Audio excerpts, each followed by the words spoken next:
තෙරුවන් සරණයි සියලු දෙනාටම.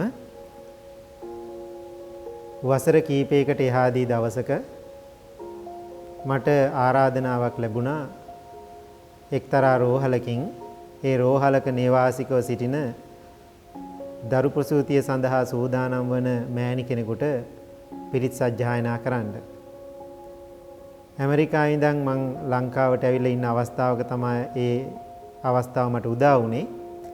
ඊට පස්සේ මම යනවා මේ රෝහලට පිරිත් කියන්නට. පිරිත් කියන්නට රෝහලට ගියාපුවම මා දැක්කා අපි මේ ආදරයෙන් රැක බලා ගන්න ආදරයෙන් සලකන අපේ ආදරණීය අම්මලා මේ දරු ප්‍රසූතිය සඳහා රෝහලේ සිටින ආකාරය. සමහර මව්වරු බිම තමා නිදාගෙන හිටියේ. ඒ ඇත්තන්ට ඉතාමත් අවශ්‍ය කරන උපකරණ තිබුණේ නැහැ. ඒ වගේම ඒ ඇත්තන්ට අවශ්‍ය කරන පහසුකම් තිබුණේ නැහැ. ඇඳන් තිබුණේ නැහැ. නමුත් ඒගොල්ලෝ පුළුවන් තරම් රෝහලේ කාර්ය මණ්ඩලය උත්සාහ කළා මේ මව්වරුන්ට ඒගොල්ලන්ගේ සේවාව ලබා දෙන්න. මම පිරිත් කියලා ඉවර වුණාම මට දැනුණා මේ අම්මලා වෙනුවෙන් යමක් අපිට කරන්නට පුළුවන් නම් ඒක ඊටාම වටිනවයි කියන කාරණය. ඒ අවස්ථාවේ මම ඒ රෝහලේ දොස්තර මහත්මයාට කතා කරලා බැලුවා මොනවද මට මේ අම්මලා වෙනුවෙන් කරන්න පුළුවන් කියලා. ඒ වෙලාවේ දොස්තර මහත්මයා කිව්වා හාමුදුරනේ අපිට අවශ්‍ය කරන උපකරණයක් තියෙනවා.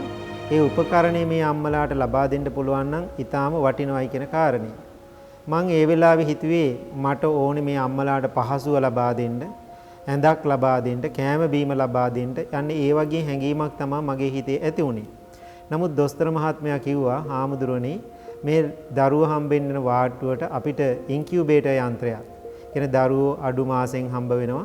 ඒ වගේ වෙලාවට මේ දරුවන්ට අවශ්‍ය කරන ඒ වෛද්‍ය ප්‍රතිකාර ලබා දෙන්න මේ ඉන්කියුබේටර් යන්ත්‍රයක් ලබා දෙන්න පුළුවන් නම් ඒක හොඳයි කියන කාරණේ මතක් කළා. එදා මම දැනගෙන හිටියේ නැහැ මොකද්ද මේ ඉන්කියුබේටර් යන්ත්‍රය කියලා කියන්නේ කියන කාරණේ. නමුත් මම ඒක ගැන හොයා බලපුවහම මට තේරුණා මේක බොහෝම වැදගත් උපකරණයක් මේ මව්වරුන්ට මේ දරුවන්ට ලැබෙන දරුවන්ට ඒ ආරක්ෂාව ඒ රැකවරණය ලැබලා දීලා නිරෝගී සම්පන්න දරුවෙක් ලබා දෙන්න ඕනේ කියන කාරණේ සම්බන්ධව. ඊට පස්සේ මම පළවෙනි වතාවට අවුරුදු 9කට එහාදී මේ ඉන්කියුබේටර් යන්ත්‍රයක් අරගෙන මේ රෝහලට පරිත්‍යාග කළා. එදායින් පටන් ගත්ත මේ වැඩපිළිවෙල ඊටාම සාර්ථක වැඩපිළිවෙලක් හැටියට මේ වසරේ සිදු කළේ 9 වෙනි අවුරුද්දට. ඉතින් මේ වැඩපිළිවෙල එන්ට විශාලත්වයට පත් වුණා. නොඑක් දේවල් මේ වැඩපිළිවෙලට එකතු වුණා. ඒ නිසා මම කල්පනා කළා මේ මව්වරුන්ගේ සංරක්ෂණය, මව්වරුන්ගේ යහපත සඳහා මේ වැඩපිළිවෙල දිගට කරන්නට ඕනේ කියන අදහස.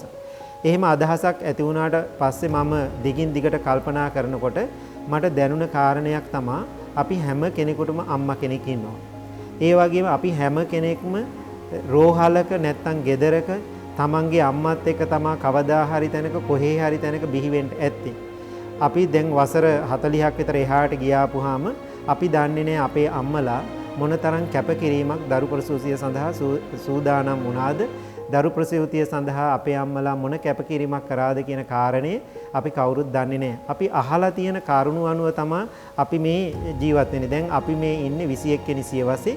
21 වෙනි සියවසට මම ඇමරිකාව වගේ රටක ජීවත් වෙන නිසා ඇමරිකාව වගේ රටක ඒ වගේ ළමා රෝහලක මාතෘ සායනයක තියෙන පහසුකම් අපේ රටේ ඇත්තටම පුංචි වාට්ටුවකවත් සමහර විට මේ එක්කෙනෙකුට දෙන්නෙකුටවත් හොයාගන්න බැරි තරම්.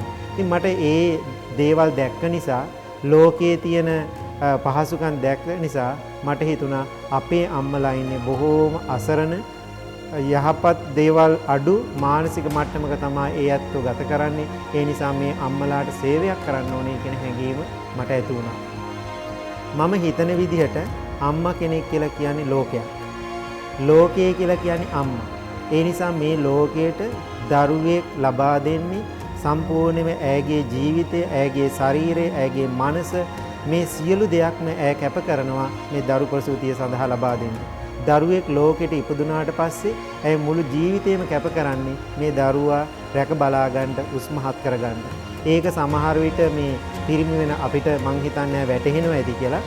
නමුත් ගැඹුරින් කල්පනා කළොත් මේ අම්මලා විඳින දුක, මේ අම්මලා විඳින වේදනාව මන් දන්නේ කීයෙන් කී දෙනෙකුට තේරුම් ගන්න පුළුවන් වේද කියන කාරණේ. ඉතින් ඒ නිසා මම හිතුවා මේ අම්මලා වෙනුවෙන් යම්කිසි ප්‍රජා සත්කාරයක් ආරම්භ කළොත් හොඳයි කියලා.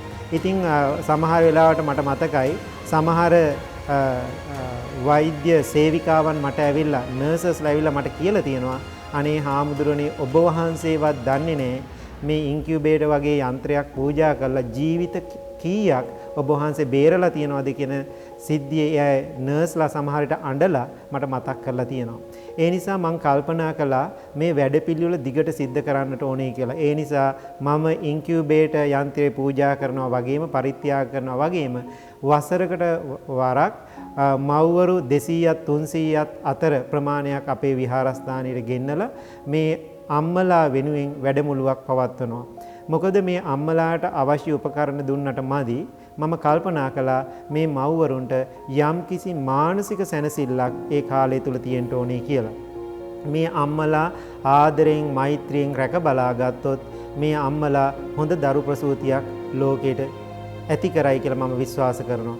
දැන් ඇමරිකාව වගේ රටකට ගියාපුවාම දරුවෝ අම්මලා දෙපැත්තකට වෙලා ඒ නිසා දරුවෝ අයාලේ ගිහිල්ලා දරුවන්ට මග නැති වෙලා ඒක හොඳට ඒ දිහා ඒ සමාජයේ බලන් හිටියම් මම දකින්නේ ඒකට පළවෙනි හේතුව තමයි අම්මලා අයාලේ ගිහිල්ලා අම්මලා නැති වෙලා ගිහිල්ලා අම්මලාගේ ගුණවත්කම් නැති වෙලා ගිහිල්ලා අම්මලා මත්පැන් වලට පුරුදු වෙලා අම්මලා මත් ද්‍රව්‍ය වලට පුරුදු වෙලා ඒ නිසා එහෙම අම්මා කෙනෙක්ගෙන් ලැබෙන දරුවා හොඳ දරුවෙක් හොඳ පුරවැසියෙක් වෙයි කියලා අපිට බලාපොරොත්තු වෙන්න බෑ.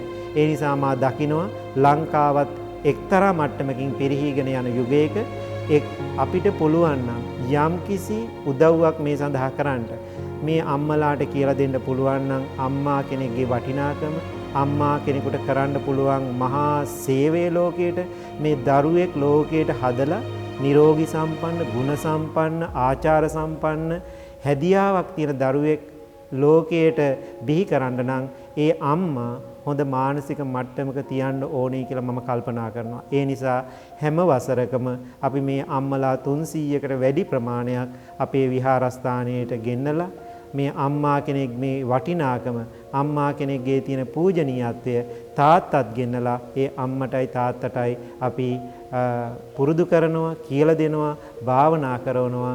ඒ වගේම භාවනා යෝගීව ඉඳලා දරුවෙක් ප්‍රසූත කරලා ලෝකයට බෝධිසත්ව ගුණ ඇති බෝධිසත්ව දරුවෙක් කොහොමද ලෝකෙට බිහි කරන්නේ කියන කාරණය මේ ගුණබර පින්බර අම්මාවරුන්ට කියලා දෙන්නට තමයි මම වාර්ෂිකව මේ ගැබිනි මාතා උපහාර පින්කම සිද්ධ කරන්නේ.